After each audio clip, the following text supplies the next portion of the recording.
सृष्टि नियम के अनुसार जितने भी जीव प्राणी हुए हैं, हम उन्हें कुछ गिनती में मान लेते हैं अंदाजे से, किसी एक में भी मन निर्माण की क्षमता नहीं है सिवाय एक जीव के। और वो जीव जिसने अपने मन का विकास स्वयं कर सकता है, सृष्टि ने उसे ये क्षमता दी है, उसने स्वयं को मानव कहा है।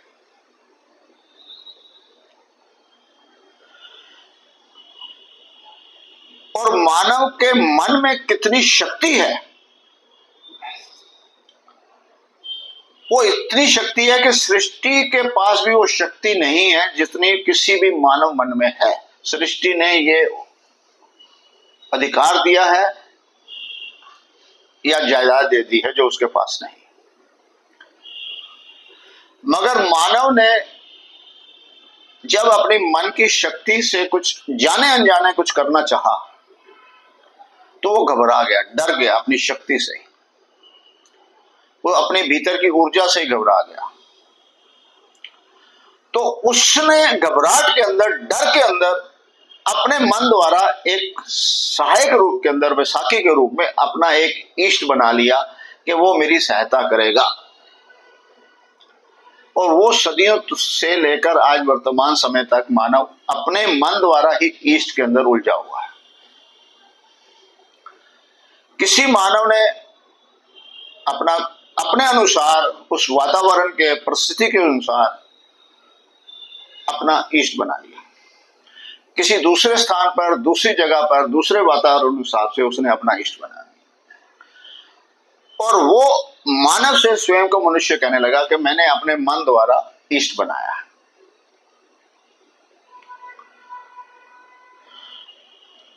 और जिस किसी के इष्ट ने बनाया और उसने बाकी मानव जगत को व्यक्त करने के लिए अपने शब्दों का उच्चारण करा, चिन्ह से उच्चारण करा, इशारे से उच्चारण करा। जब शब्द नहीं थे तो पत्थर में एक मूर्ति काटकर उसमें एक व्यक्त करने की परंपरा शुरू हुई। फिर वो चित्र से हुई तो वो व्यक्ति कहलाया। मगर वक्त इतना नहीं कर पाया तो जब उसने शब्द का निर्माण करा तो जिसके शब्द को उस शब्द वालों ने समझा तो उसका व्यक्तित्व निखारा गया। और उसी व्यक्तित्व के द्वारा बनाए इष्ट को उसके मानने वालों ने मान लिया। ये मन भेद था जो वर्तमान में मतभेद बन चुका है। तो धीरेवार जीवन ज्योति के अंदर इस मन और इस मत के अंदर क्या भेद है, आज हम उस पर चर्चा करने वाले हैं। मन क्या है?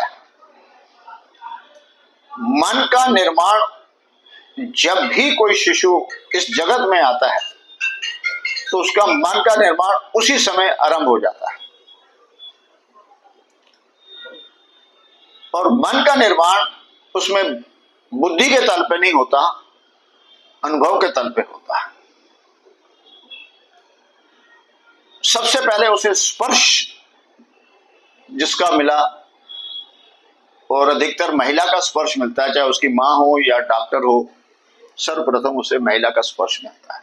तो उसे स्पर्श का अनुभव उसके मन का निर्माण का पहला बनता है।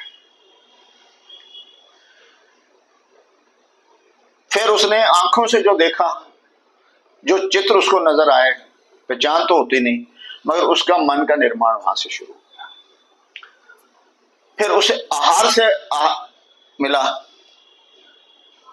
ध्वनि से मिला, किसी ने क्या आवाज आई क्या नहीं समझ नहीं थी, मगर मन का निर्माण शुरू हो गया।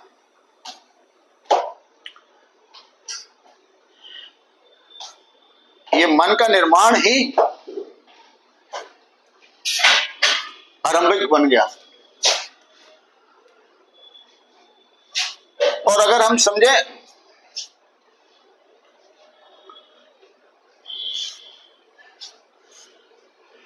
कि निर्माण कैसे हुआ हम वापस गए ही नहीं और हम उसी हिसाब से निर्माण करते रहे। मन का निर्माण बाहर से होता है, जैसे स्पर्श से हुआ, ध्वनि से हुआ, आंखों से हुआ, गंध से हुआ। तो जैसा जैसा भीतर उसके शरीर ने अनुभव करा तो मन का निर्माण आरंभ हो गया। और यह निर्माण प्राथमिक स्टेज पे तो प्रकृति द्वारा दिया जाता है। सूरज है, उसे गर्मी मिली, जल है, उसे पानी की प्यास के लिए, वनस्पति से भूख मिली। तो ये निर्माण उसका प्रकृति द्वारा चार चीज को, तत्वों का, जो सभी के आवश्यक है, हर जीव के लिए है, सिर्फ मानव के लिए नहीं है, तो उसका अनुभव हुआ। तो आकाश एक तत्व था जो सृष्टि के आवश्यकता थी। चार तत्व जो हैं, अग्नि, हवा, वायु और जल, ये किसी भी जीव के जीवन के लिए है। वो उसका निर्माण उससे नहीं हुआ, वो उसके जीवन की आवश्यकता के लिए हुआ और उसे वही मिलता है, वहीं कहीं उसे कहीं जाना नहीं पड़ता। इसलिए जितना भी जीव जंतु है, जहां पर भी इस पृथ्वी पर, धरती पर उसका आगमन होता है, चाहे वो जल का जीव है, थल का जीव है या आकाश पे उड़ने वाला जीव है, सबको ये चार जीवन के लिए, और मानव को भी वही मिलता है।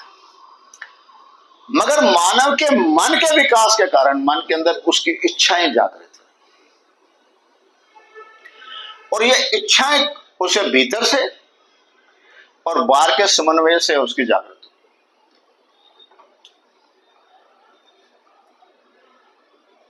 वो वहां नहीं रहना चाहा जहां वो रहता था, वन में नहीं रहना चाहा, तो वन से बाहर निकलने की क्षमता उसमें उसी मन द्वारा है कि उसके अंदर इच्छा जागृत हो। और जब इच्छा, भीतर की ऊर्जा जागृत हुई, वो किसी एक विशेष व्यक्ति विशेष के मन में जागृत हुई, तो उसने डर को निकालकर जो ईस्ट को बनाया था निर्माण करते हुए, उसको साइड में करके अपने भीतर की ऊर्जा से अपने आप के अंदर उजागर करते अपनी क्षमता को, वो वन से बाहर आया, वो डर खत्म कर दिया। और मानव का निर्माण उन्हीं व्यक्तियों द्वारा हुआ है जिसने अपने ईष्ट को ना मानकर अपने भीतर की ऊर्जा मन द्वारा बनाकर निर्माण करा है, तो मानव की प्रगति हुई। और धीरे बार इसी पर भी अपना ध्यान केंद्रित करता है और समाज को देने का प्रयास कर रहा है।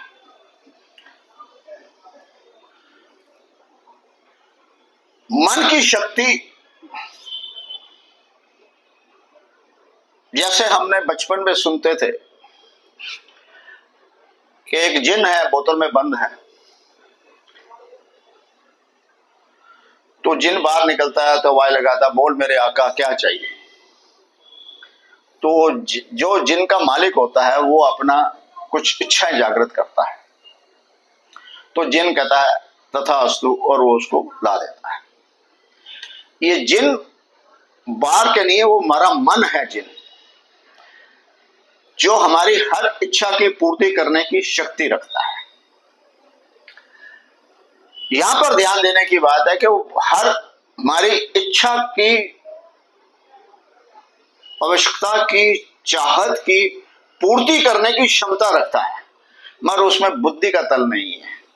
वो हमें जो हमने कहा, जो हमने चाहा, उसे पूर्ण कर देता है। उसमें समझ नाम की कोई चीज नहीं है। तो समझ भी मानव को ही मिली है, किसी और को नहीं मिली है, वो है बुद्धि के तल पर। और बुद्धि कहां पर है? बुद्धि हमारे मस्तिष्क के ऊपर अंदर के भाग है। तो बुद्धि ही ब्रह्मांड की नॉलेज रखती है। बुद्धि ही अगर अपने ब्रह्मांड की और अपनी व्यक्तिगत को तालमेल कर रखेगी तो मन को पास करेगा, तो मन मानव समाज का निर्माण होता है। और जितनी भी प्रगति हुई है, ये मानव की निर्माण की शक्ति के कारण हुई है कि उसने अपने बुद्धि के तल पर अपनी इच्छाओं को अपने मन रूपी जिन को दिया और मन ने उसे पूर्ण किया। और जहां जहां ये मन के द्वारा किया गया और बुद्धि पीछे रह गई तो वहां विकास की जगह विनाश हुआ है, क्योंकि मन के अंदर चंचलता है, बालपन है। वो एक सेकंड के अंदर 4 इच्छाएं कर लेता है, तो वो कभी एक मानता है, कभी वो मानता है, मगर वो दृढ़ नहीं रहता। तो दृढ़ करने के लिए कंट्रोल जो है बुद्धि करती है। तो हमारे मन का निर्माण, जो मन मांगता है, वो जब तक उसे कोई नॉलेज नहीं है मन मांग नहीं सकता। हमने क्या बचपन में कभी मोबाइल मांगा था? मगर आज का बच्चा पहले ही मोबाइल की डिमांड करता है। कारण यह है कि जो चीज उसको पता लग गई है, ज्ञान मिल गया है, मन उसको चाहत रखता है। और जिस चीज का ज्ञान नहीं है मन ने कभी उसकी चाहत नहीं करी। और यहां पर पूरा मानव जगत भ्रम हो गया, भ्रमित हो गया, क्योंकि उसने अपने मन से कभी बात ही नहीं करी। मन निर्माण होता जा रहा है मगर उस पे ना चिंता करी और ना चिंतन करा। जबकि मानव मन वो ही चाहत रखता है जो उसको ज्ञान के रूप में मिलता है। और यहां दीदेवार में बार-बार एक बात कही जाती है कि मानव ने किस चीज की चाहत रखी। मानव ने शरीर के भीतर की 4 आवश्यकताएं थी, भूख लगी, प्यास लगी, शरीर को ऊर्जा चाहिए, तो वो प्रकृति ने पहले ही दे रखी थी, इसलिए मन ने उसको कोई डिमांड नहीं करी। हमने कभी हवा की, वायु की डिमांड नहीं करी, हमने कभी वनस्पति की डिमांड नहीं की, क्योंकि वो हमारे प्रकृति ने हमारे आगमन से पहले ही हमारा वो रखा हुआ था। और हमने डिमांड किस चीज की रखी? जो मानव द्वारा ही निर्मित हुई है, जो सृष्टि द्वारा निर्मित नहीं हुई। और हम मांग किससे रहे हैं? सृष्टि से, जो उसके पास है ही नहीं। और जो उसके पास था उसने हमें पहले ही दे दिया। तो यहां पर दीदेवार में ये जो भ्रम है, इसको भ्रमित होने के स्थान पर हम इसे जागृत करने का प्रयास करते हैं। और ये मन की शक्ति क्या है? मन की शक्ति ये है कि मैंने किस चीज की सुगंध ली, नासिका ने, मेरे को फूल की डिमांड हो गई। मुझे भूख लगी, मैंने कोई फल खा लिया, कोई वनस्पति खा ली, या मानव द्वारा कोई ऐसा भोजन खा लिया, तो मेरी जीवा को वो स्वाद के रूप से मेरे मन को अच्छा लगा, तो फिर मैंने उसी की चाहत रखी। मन ने कभी उस चीज की चाहत रखी नहीं जिससे उसके शरीर में कहीं कष्ट हुआ है। चलते चलते फूल की तो चाहत रखी, पर उसके लगे हुए कांटे की चाहत नहीं की, कांटे से उसे दर्द हुआ। को कड़वा भोजन खाया और कहीं स्वादिष्ट भोजन खाया, तो जिस पे स्वादिष्ट भोजन थी उस पे चाहत रखी, कड़वे पे कभी चाहत नहीं रखी। तो जब हम स्वयं से प्रश्न करेंगे कि हमारी चाहत क्या है, हमारी चाहत वही है जो हमें सुविधा देती है। मैं 2 टांगे दी थी, चल रहा था, तो मेरी चाहत बन गई कि मैं कहीं जल्दी पहुंच जाऊं, या थक जाती है, दूर तक नहीं जा सकता, तो मैंने पहिए का निर्माण कर लिया। तो निर्माण कैसे हुआ? वो चाहत से नहीं हुआ, वो जरूरत से हुआ। मैंने उस जल्दी पहुंचने के लिए अपने भीतर की एक जरूरत, आवश्यकता को बना लिया और मैंने अपनी आवश्यकता का निर्माण कर दिया। जब ही किसी चीज का निर्माण हुआ है मानव द्वारा, मानव समाज के लिए, वो आवश्यकता के लिए हुआ है, और आवश्यकता की डिमांड, आवश्यकता की चाहत भीतर से आती है, बाहर से नहीं आती। मगर जब आवश्यकता प्रकट हो जाती है, पहिए के रूप में हुई, साइकिल के रूप के अंदर हुई, वो दूसरे के लिए चाहत बन गई।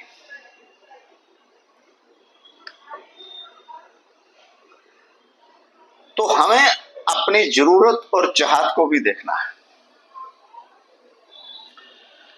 और पूरे मानव समाज के अंदर सृष्टि के नियम के अनुसार हर मानव को उसने इतना सक्षम बनाया है कि वो अपनी जरूरत को पूरी करने में सक्षम है। जब एक जीव जंतु जिसमें बुद्धि नहीं है, वो अपना आहार, अपना घर सब उसी जगह पे अवेल कर लेता है, तो जब मानव के सब कुछ है तो उसकी जरूरत कैसे पूरी नहीं होगी? मगर मानव ने अपनी जरूरत को बढ़ाया है, निर्माण करा है, और उस जरूरत की दूसरे ने चाहत रखी है, जबकि अपने आप को उसकी जरूरत बना के अपनी ऊर्जा को उजागर करना था, मगर हमने अपनी भीतर की ऊर्जा को उजागर न करने में चाहत पे अपने आप को रोक दिया। और चाहत मन द्वारा होती है, मगर हमने वहां पर बुद्धि का इस्तेमाल नहीं करा। बुद्धि जरूरत का निर्माण करती है और मन चाहत का निर्माण करती है, चाहत की चाहत करता है। किसी एक व्यक्ति ने पंछी को उड़ता देखा, तो उसके भीतर में एक चाहत आई, उसके भीतर भी मन ने देखा कि मैं भी उड़ना चाहता हूं। तो कई सदियों उस गीत ही गाता रहा, पंख होते थे उड़ जाते, पंख होते थे उड़ जाते, वो उड़ नहीं पाया क्योंकि मन तक ही रखा। मगर किसी एक व्यक्ति विशेष ने अपने बुद्धि द्वारा उसकी आवश्यकता को बना लिया। तो आज हम अपने आप से मानव पूछे, क्या तो उनसे ऊंचा उड़ रहा है कि नहीं जिनको पंख मिले? तो ये निर्माण किसने करा है?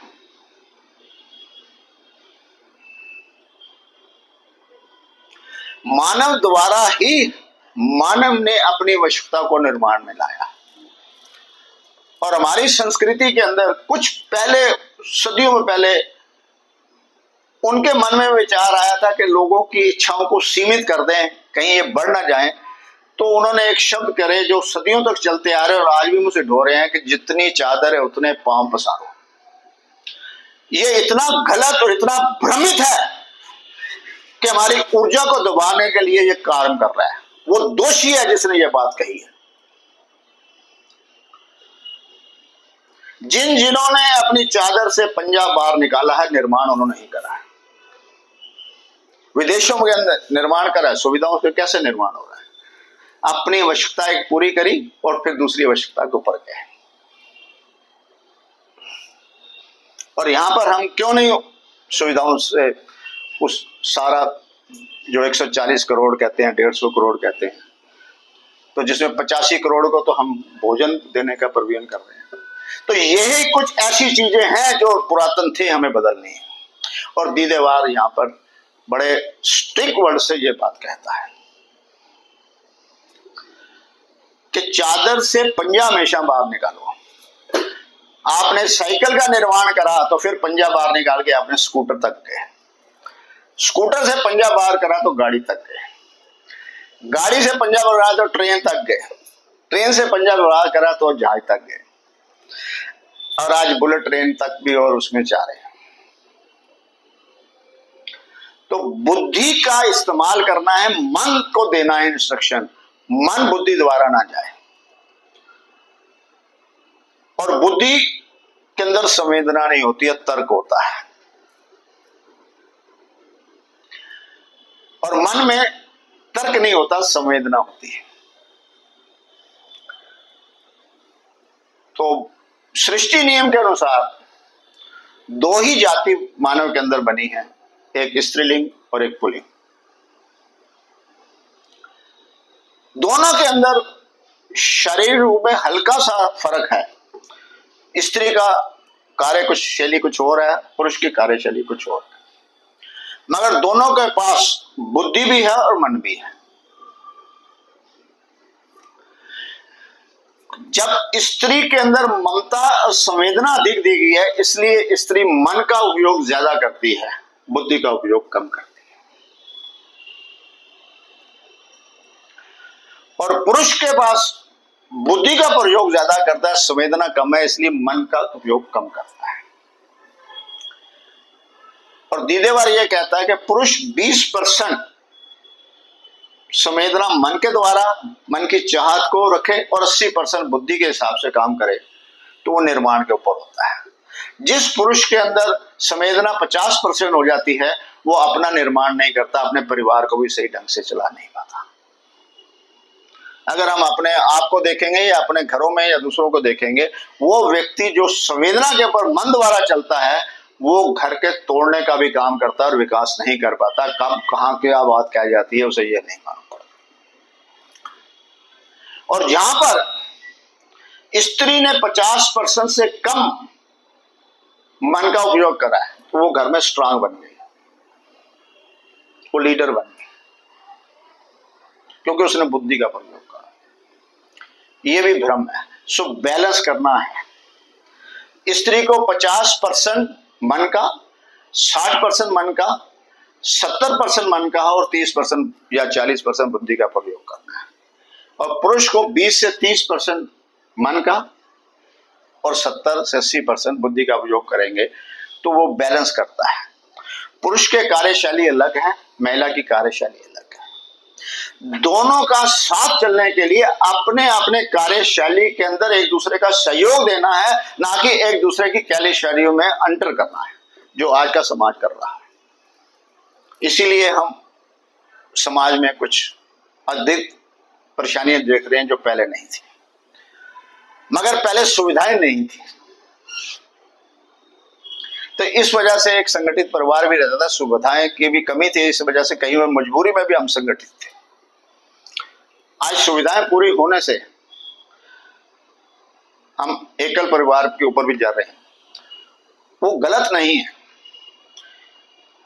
परिवार से दूर रहना कोई गलत नहीं हो सकता, पर परिवार में एक संग रह के दूरियां बनाना गलत है। कोई फॉरेन में चला गया, पेरेंट्स यहाँ हैं पर दूरियां नहीं है, और एक घर के अंदर रहते हुए दूरियां हैं तो देखने में इकट्ठे लगते हैं। सो दूर रहना हो सकता है किसी कारणवश, पर दूरियां कभी नहीं होनी चाहिए। और दूरियां मन द्वारा होती हैं। जब हम मन द्वारा दूरियां बना लेते हैं और बुद्धि का निर्माण उपयोग नहीं करते, तो दूरियां बढ़ती जाती हैं। जब हम उस व्यक्ति से जिससे दूरियां बनाई है, कभी ना कभी तो हमारा उसके साथ संबंध रहा होगा, मित्र का रहा होगा, भाई का रहा होगा, परिवार का रहा होगा, पड़ोसी का रहा होगा, व्यापार का रहा होगा, तो इतने साल हम चले हैं तो सही बात तो होगी। तो बुद्धि द्वारा अगर हम उसके अंदर गुण देखेंगे तो ये दूरियां कम होनी शुरू हो जाती है। मन ने एक किसी बात से, किसी कारणवश उसकी बात को मेरे को चुभ गई, मुझे अच्छी नहीं लगी, चाहे वो अपने एंगल से सही था, और मैं अपने अनुसार उसे पकड़ लेता हूं, ये मन कहता है। और मैंने बात पकड़ ली और व्यक्ति छोड़ दिया, संबंध तोड़ दिया। ये भी मेरी ही कमजोरी है, क्योंकि मन को मैंने प्रधान बना लिया। जब मैं बुद्धि के साथ लेता हूं तो मन को समझा लेता हूं, यार इतने गुण थे कभी को बात, फिर उससे विचार विमर्श करके उसकी दूरियां खत्म करके हम दूर रहना भी खत्म कर देते हैं और साथ रहना पहले की तरह शुरू।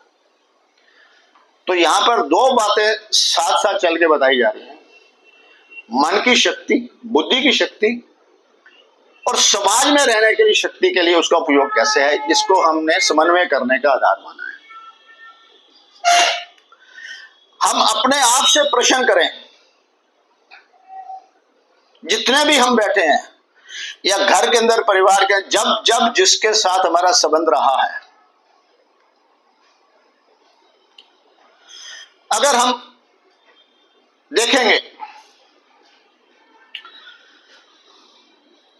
तो हमें किस चीज की परेशानी है। ईर्ष्या है, द्वेष है, नफरत है, शिकायत है, सुविधाएं की कमी है, हम इनको परेशानी मान रहे हैं। क्या इनसे बाहर कोई हमें परेशानी है? 4 तरीके की परेशानियां ही हैं पूरे समाज के अंदर, दुनिया के कहां पर भी हो। पहली है शारीरिक,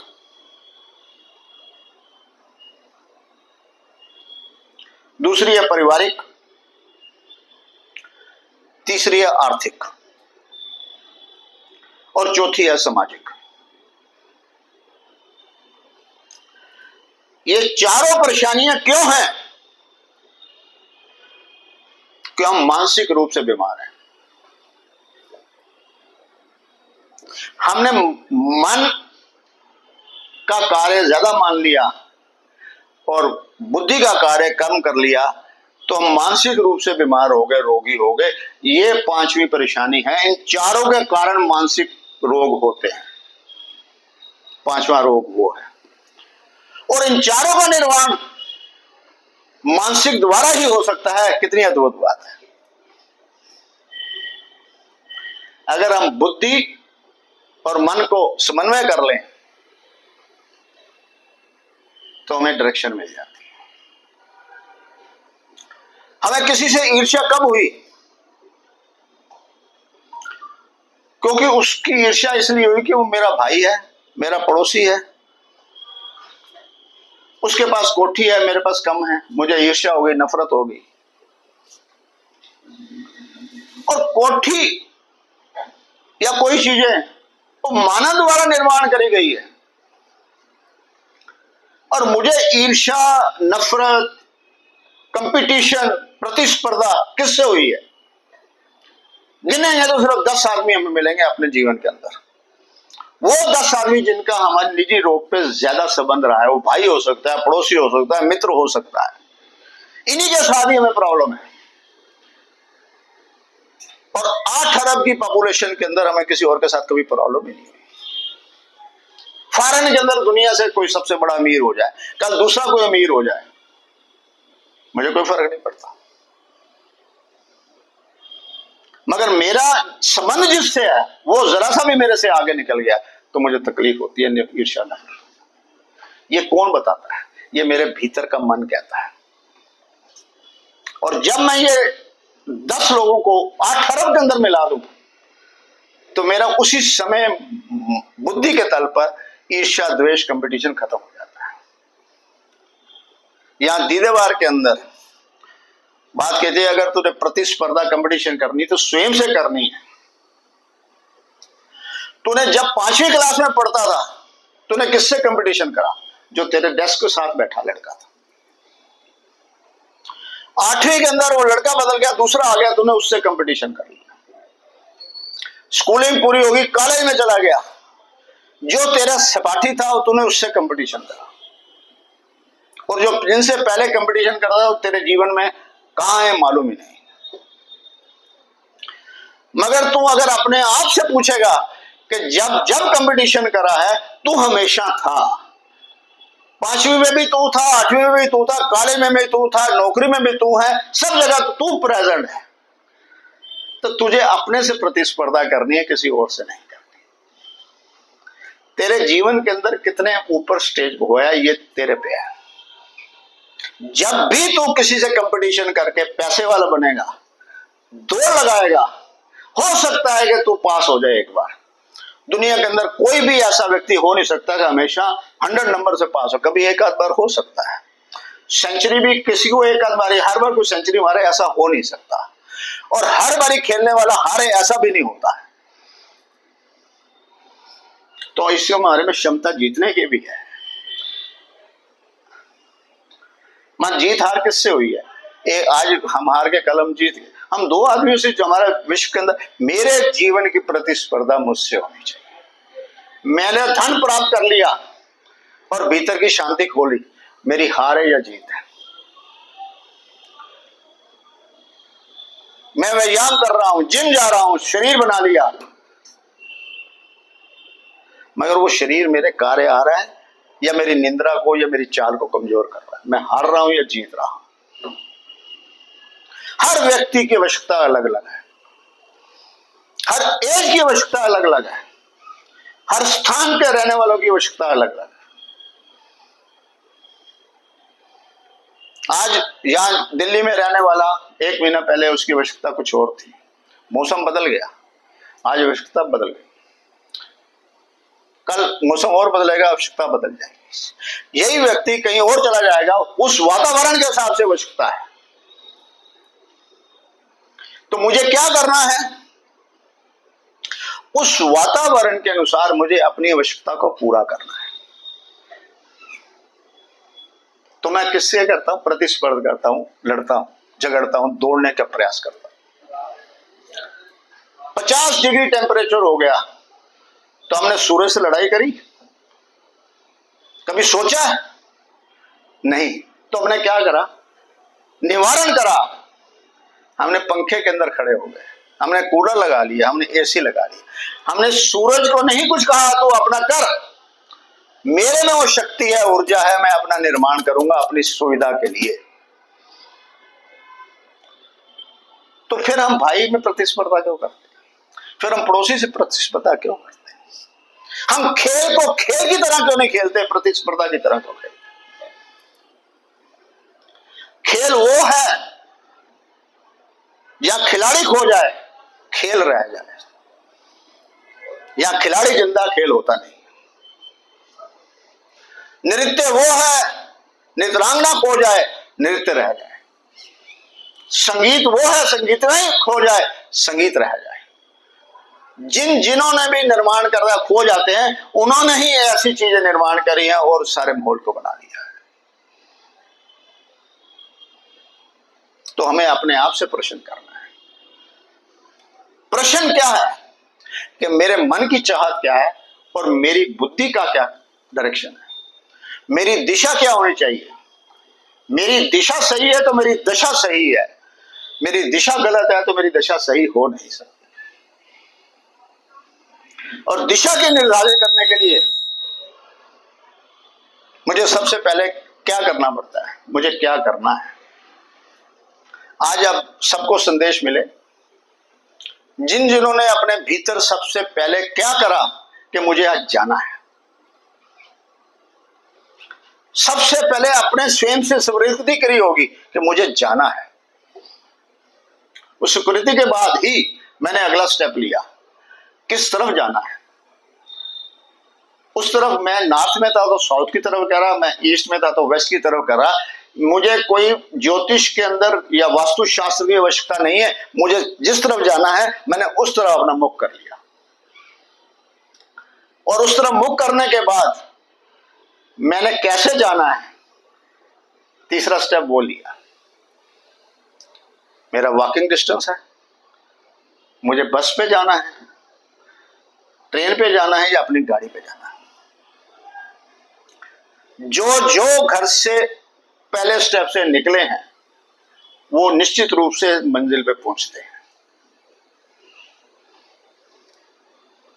तो हमें किस बात की घबराहट है, किस बात की चिंता है, क्योंकि हमने पहला स्टेप लिया नहीं, बैठे बैठे ही अपने मन के विचारों से बनाते हैं, इसलिए हम परेशान हो जाते हैं। कोई सी भी बच्चे ने अगर पहली पे ध्यान दिया है और उसे 10वीं का ज्ञान नहीं था, मगर कब वो 10वीं तक पहुंच गया उसे मालूम नहीं पड़ा। मगर हम पहली पे अभी चले नहीं है और 10वीं का ध्यान करते हैं, ये हमारी दुविधा है। सुविधा क्या है कि जहां वर्तमान में जो पहला स्टेप है वो करें। अगर हमने पहला स्टेप कर लिया तो दूसरे स्टेप पे चले जाएंगे और कब मंजिल पे पहुंच जाएंगे।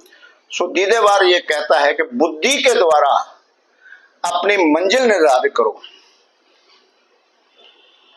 मंजिल निर्धारित होगी कि मेरे को ये बनना है, मुझे IAS ऑफिसर बनना है, मुझे डॉक्टर बनना है, मुझे इंजीनियर बनना है, मुझे बिजनेस करना है, मेरे को एक कोठी बनानी है, वट एवर इट इज। अपनी मंजिल निर्धारित कर ले और फिर मंजिल को भूल जा। उस मंजिल तक पहुंचने के लिए स्टेप बना ले। और स्टेप पे ध्यान रख। मंजिल आनी ही है, स्टेप किया नहीं है। हम अपने आप से पूछें कि मेरा भाई, मेरा पड़ोसी, मेरा मित्र डॉक्टर बन गया, सारे जगत ने उससे, समाज ने उसे बधाई दी कि आप डॉक्टर बन गए, डॉक्टर बन गए, डॉक्टर। समाज को कब पता लगा? जिस दिन उसे डॉक्टर की डिग्री मिली। मगर डॉक्टर की डिग्री तक पहुंचने में उसके परिवार ने कौन कौन से स्टेप लिए थे, समाज को नहीं पता। डॉक्टर वही बना है जिसने स्टेप उठाए हैं, और दूसरा व्यक्ति उस डॉक्टर की डिग्री को देख के खुद डॉक्टर बनना चाहे, पॉसिबल नहीं। इसलिए ईर्ष्या, द्वेष करता है, प्रतिस्पर्धा करता है और उससे दूरियां बनाने लगता है। हम अपने आप से पूछें, अगर मुझे प्यास लगी है, क्या मुझे जजनी बता सकती है, या मेरी प्रेसी या प्रेमी बताएगा, या मेरा शरीर भीतर से बताता है? मुझे भूख लगती है तो कब जो मैं बताता है? मेरा शरीर बताता है। और हम शरीर के संदेश को इग्नोर कर देते, सामने देख लेते। इसीलिए दीदेवार ये कहता है स्वयं आलय बनाने के लिए कि अपना आलय बनाओ। हमने पुस्तकालय बना लिए, चिकित्सालय बना लिए, शौचालय बना लिए, वैश्यालय बना लिए, मंदिरालय बना लिए, मगर स्वयं आलय नहीं बनाया। यहाँ दीदेवार के अंदर स्वयं आलय बनता है, स्वयं का निर्माण करता है, स्वयं का जीवन का स्वामी बनता है, और स्वयं को ड्राइव कैसे करना है ये सिखाया जाता है। गाड़ी मानव द्वारा बनाई गई, तो मानव ने उस नियम को अपनाया तो गाड़ी ड्राइव कर ली। कहीं मतभेद नहीं है। मानव के किसी भी निर्माण चीज के अंदर आपस में मानव का मतभेद नहीं। उसने उसको कोई हाथी को हाथी नाम नहीं दे दिया, उसे करेला नाम भी दे सकता था तो हम उसे करेला कह देते, मगर जो नाम प्रचलित हो गया उसमें कहीं मतभेद नहीं हुआ। मगर मैंने खुद का निर्माण नहीं करा, मुझे किसी शक्ति द्वारा मुझे बनाया गया है और उसका नियम मुझे मालूम नहीं है, तो हम इसलिए अंधेरे में मतभेद करते हैं और लड़ते हैं। हमारा मतभेद सिर्फ उस बात का है कि मैं यहां कहां से आया और मुझे कहां जाना है, मुझे किसने बनाया, किसने नहीं बनाया। अरे जिसने बना दिया उसने अपना काम पूरा कर दिया। अब मेरा काम है, मेरे जीवन का मैं स्वामी हूं, मुझे कैसा निर्माण करना। आपको सभी कहते हैं कि प्रेजेंट किया, प्रेजेंट किया। प्रेजेंट देने वालों को भी अच्छा लगता है, प्रेजेंट लेने वालों भी अच्छा। मुझे सृष्टि ने प्रेजेंट कर दिया मेरा जीवन, मैंने सब कर लिया, उसका कार्य वहीं खत्म हो गया, धन्यवाद कर दिया। अगर बार बार उसके पास जा रहा हूं तो मैं उसकी बेइज्जती कर रहा हूं, उसके निर्माण के अंदर क्षमता कर रहा हूं, और मेरे जीवन के अंदर वो हर कमी डालेगा, क्योंकि वो मुझे क्षमता देने के बाद भी मैंने उस अलमारी की चाबी नहीं खोली। जिस पिता की जायदाद के बेटे ने अगर उस अलमारी खोल के नहीं आया, वो बेटा गरीब ही रहेगा। इसलिए हिंदुस्तान के ज्यादा लोग भूखे नंगे हैं, क्योंकि हम उसके पास जा रहे हैं, अपने भीतर नहीं जा रहे। जो जो अपने भीतर जाएगा चलेगा, उसके जीवन के अंदर सुविधाएं होंगी और सुविधा ही सुख बनेगी। मगर हमने सुख की जगह सुविधा को प्रामुख्यता दे दी, और सुख सुविधा क्या है कि सुविधा से सुख मिल, सुख से ही मैं सुविधा लूं, मैं शांति और सहजता से सुविधा लूं। मेरा एक बेटा है और मैं 1000 गज की, क्योंकि मेरे भाई के पास 1000 गाड़ी, चाहे मैं निर्माण ही नहीं करता, बेचे में काबिलियत भी नहीं, तो वो सुविधा मेरे लिए सुविधा बन जाती। मेरा वजन 50 किलो है तो मैं 20 किलो तक सामान उठा सकता हूं, 50 किलो नहीं उठा सकता। मगर मैंने जीवन की उन सुविधाओं को इतना ऊपर बना लिया कि मैं उन्हीं का गुलाम हो गया, क्योंकि प्रतिस्पर्धा दूसरे को देख के करती। और क्या चाहत रखी है जो मेरे द्वारा ही बनी, मुझे कितनी भी सीमित शक्ति दी है, मगर मैंने अपने मन द्वारा असीमित कर दिया। ये मेरी शक्ति है। मैं सृष्टि का निर्माता तो नहीं हूं, मगर संचालक मैं ही हूं। तूने चांद निर्माण कर दिया, तेरा चांद निर्माण तुझे मुबारक हो, मगर चांद पे तो मैं खुद गया हूं, तू तो मुझे लेके नहीं गया। हिमालय बना दिया इतना ऊंचा, मगर मेरे भीतर मन की शक्ति में जाया करते हैं, हिमालय भी मैंने अपने पांव के नीचे रख दिया। कोई ऐसी चीज सृष्टि ने बनाई हो उसका मैं उपयोग नहीं करा तो मैंने, मगर कोई ऐसी चीज जो मैं सुविधाओं के लिए, जीवन के लिए चाह रहा हूं, वो सृष्टि बना नहीं सकती। सृष्टि के पास असीमित शक्ति होने के बाद भी सीमित क्षमता है। वो सूरज को बदल नहीं सकती, चांद को बदल नहीं सकती, किसी भी चीज को बदलाव नहीं ला सकती। हाथी को घोड़ा और घोड़े को हाथी नहीं बना सकती।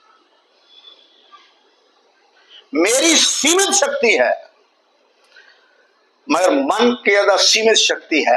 मैं असीमा, मेरी कोई सीमा नहीं है। मुझे तूने सीमा दे दी तो आंखें इस दीवार के बाहर नहीं देख सकती। तूने मुझे सीमा दे दी, आवाज इससे ज्यादा बाहर नहीं जा सकती। तूने मुझे सीमा दे दी, इस कान के अंदर मैं ज्यादा दूर के सुन नहीं सकता। मगर मैं अपनी असीमित शक्ति के अंदर दुनिया के बैठे हुए आज स्मार्टफोन के माध्यम से मैं देख भी रहा हूं, सुन भी रहा हूं और सब बातें कर रहा हूं। मेरी शक्ति असीमित है, तेरी शक्ति असीमित है, सीमित है। निर्माण तो उससे बढ़कर जो कर चुका है उसके बाद नहीं कर सकता। जो भी निर्माण हुआ है सृष्टि के अंदर मानव द्वारा ही हुआ और मानव की शक्ति से हुआ है। और जब भी विनाश होगा तो मानव की शक्ति ही विनाश करेगी। निर्माण करेगा बुद्धि के समन्वय से और विनाश करेगा बुद्धि के उपस्थिति ना होकर अनुपस्थिति से। तो यहां पर मन की शक्ति होना है। और यहां पे कहते हैं 3 मन हैं।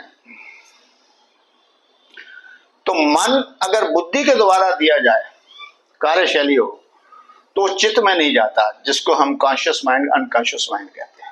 चित्त बनता ही नहीं। चित्त एक भंडार है, गोडाउन है, जहां पे कुछ भी कूड़ा करकट होता है।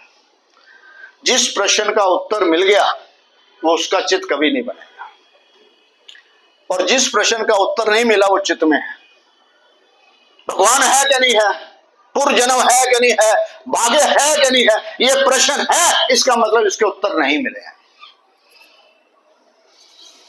जिसका उत्तर मिल गया वो प्रश्न खत्म हो जाता है। तो जितने प्रश्न खड़े हैं आज तक सदियों से, उसका उत्तर नहीं मिला। क्या मानव में शक्ति नहीं है, या वो प्रश्न ही नहीं था जब हमने भ्रमित किया गया है, या हम भ्रमित है? एक क्लास के अंदर 40 बच्चे हैं, प्रश्न दिया जाता है और उसमें 30 बच्चे पास हो जाते हैं और 10 बच्चे पास नहीं होते। जो 30 बच्चे पास हुए उन सबका आंसर एक ही होगा, और जो पास नहीं हुआ सबके आंसर अलग अलग होंगे। याद रखिएगा कि अगर आंसर अलग अलग है तो वो फेल है, पास नहीं है। जहां सभी एक बात करेंगे वो सब पास है। तो हमें कहां देखना है? अपने भीतर ही अपने प्रश्न को उत्तर के मुझे आंसर मिला है कि नहीं। सृष्टि का एक नियम है, अगर मुझे प्यास लगी है तो सृष्टि ने एक ही उसका निवारण बताया है, दूसरा निवारण बनाया ही नहीं है। वो है जल। जल को मैं पानी बोल दूं, वाटर बोल दूं, कुछ भी नाम बोल दूं, उसकी गुणवत्ता में फर्क नहीं आएगा। अगर मेरे नाम बदलने से उसमें गुणवत्ता के अंदर फर्क आया है तो वो गुणवान नहीं है।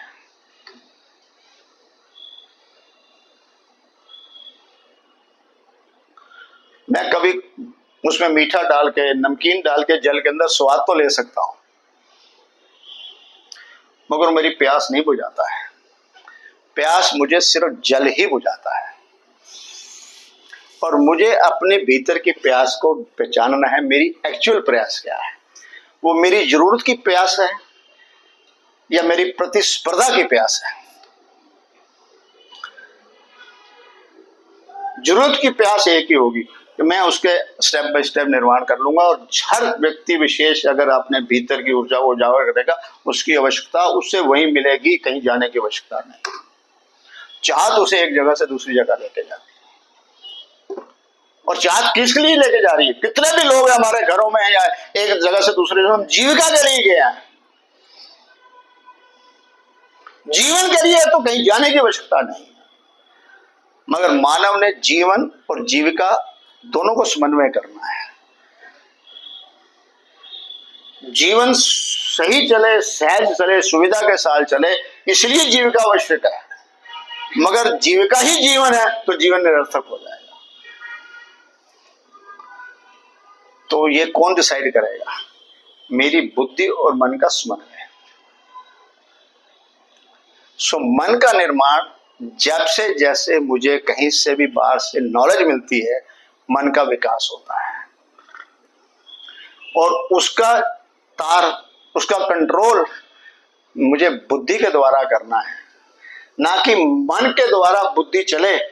वैसा नहीं हो सकता, तभी मेरे जीवन में परेशानी है। जो भी इस पे चलेगा, मैं यकीन के साथ कह सकता हूं, उसके जीवन में कभी कोई परेशानी नहीं हो सकती। आपके सामने एक प्रमाण के रूप में मैं खड़ा हूं, शारीरिक रूप से, आर्थिक रूप से, मानसिक रूप से, पारिवारिक रूप से, सामाजिक रूप से आपके सामने खड़ा हूं। कैसे हूं ये जजमेंट आपकी है। 3 चीजें मेरे शरीर जहां भी जाएगा वहां जाएंगी। भूख भी जाएगी, प्यास भी जाएगी और मेरी इच्छाएं भी जाएंगी। मैं जंगल छोड़ के पहाड़ पे चला जाऊं, मगर 3 चीजें मेरे साथ ही जाएंगी। और मैं कहीं पे भी रह लूं तो मेरी जरूरतें भीड़ के अंदर समाज में रह के पूर्ति होगी, समाज से निकल के कभी पूर्ति नहीं हो सकती। इसलिए वो जितने भी गए हैं वो प्रयाण कर रहा है, जहां से डर के भो के गए, हम उनके पीछे। जो फेलियर हैं हम उनको पूज रहे हैं। आस्था अगर रखनी है तो स्वयं पे आस्था रखो। स्वयं की आस्था ही तुम्हारे जीवन का निर्माण करती है। और हमें सिखाया गया दूसरे पे आस्था रख, और जिसने सिखाया है ना वो उससे मिला है ना मिला सकता है, उसका जीवन भी, जितने भी हमें गाइड करने हैं उनके जीवन के अंदर देखेंगे तो उनके पारिवारिक आर्थिक समस्याओं से भरे होंगे। क्योंकि हम एक बार सुन लिया और बात जा नहीं सकते। मगर यहाँ दीदेवार के अंदर, अपने घर के अंदर, अपने नाम से सबको यहाँ बुला के कहा जाता है, कभी भी किसी प्रकार का जो कहा गया प्रश्न कर ले, उसका उत्तर पूर्ण रूप से दिया जाएगा। ये जीवन निर्माण है। और जीवन निर्माण के अंदर प्रकृति द्वारा दी गई मेरी 2 विशेषताएं हैं, एक बुद्धि और एक मन। और प्रकृति ने मेरे शरीर द्वारा मुझे हर संदेश दे रखे हैं, मुझे बाहर से जाने की आवश्यकता नहीं है। मैं यह खड़ा हूं, 2 टांगें बिल्कुल बराबर हैं, हाथ साइड में है, नासिका के अंदर सब चीज बैलेंस है, आंखें 2 आईशेड, कान अपने हैं। कोई भी चीज ऐसी नहीं है जो सृष्टि ने बैलेंस नहीं करी। जो मेरा प्रथम द्वार था मां के गर्भ के अंदर, नाभि द्वार नेवल, वो भी सेंटर में है। मेरी हर चीज बैलेंस है, मगर एक चीज उसने साइड पे रखी है, वो मेरा हृदय है। वो भी तो बीच में ला सकता था, वो क्यों नहीं लाया गया? कभी हमने प्रश्न करा? क्योंकि हृदय दृष्टा बने, दृश्य नहीं बने। बाहर से देखना है, और जहां जहां हृदय दृष्टा बन गया, हमारी सोच समझ कम हो जाती है और हम उसमें बह जाते हैं। जिस तरह मछली समुद्र के अंदर समुद्र की पैमाने को नहीं दे सकती, उसकी गहराई को, चौड़ाई, लंबाई को बाहर आना पड़ता है। इसलिए हृदय हमारे जीवन से अलग होना चाहिए, परिस्थिति को वॉच करना चाहिए, परिस्थिति के अंदर ना जाना चाहिए। जहां पर भी हृदय अंदर आ जाता है तो हमारी बुद्धि और मन काम करना बंद कर जाता है। कितने हम रोज न्यूज सुनते हैं, आज एक्सीडेंट हो गया, आज वहां मर गए, आज उसके घर में चोरी हो गई, आज आग लग गई। हमें कोई फर्क नहीं पड़ा, कभी नहीं फर्क पड़ा, क्योंकि हमारा हृदय उस दृष्टा बन के रहा है, दृश्य नहीं।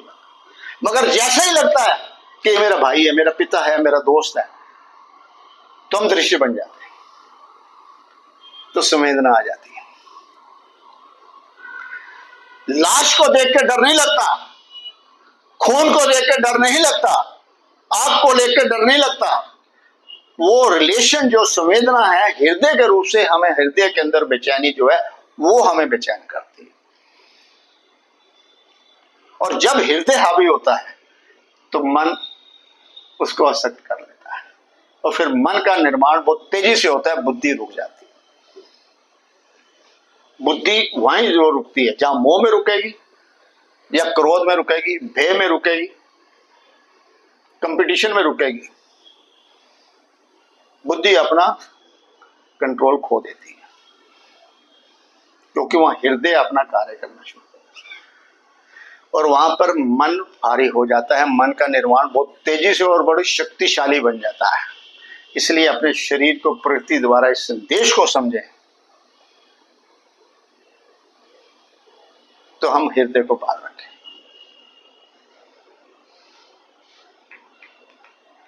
माँ बाप होते हैं, 4 बच्चे हैं, वो हृदय को थोड़ा सा रखते हैं, फिर अपनी आमदन से बच्चों को डिवाइड करते हैं। और जिस माँ ने या बाप ने हृदय को एक बच्चे से कर लिया, एक से ही मोह डाल दिया, तो उसने बाकी बच्चों के जीवन को निरर्थक कर दिया, उनके लिए दुश्मन।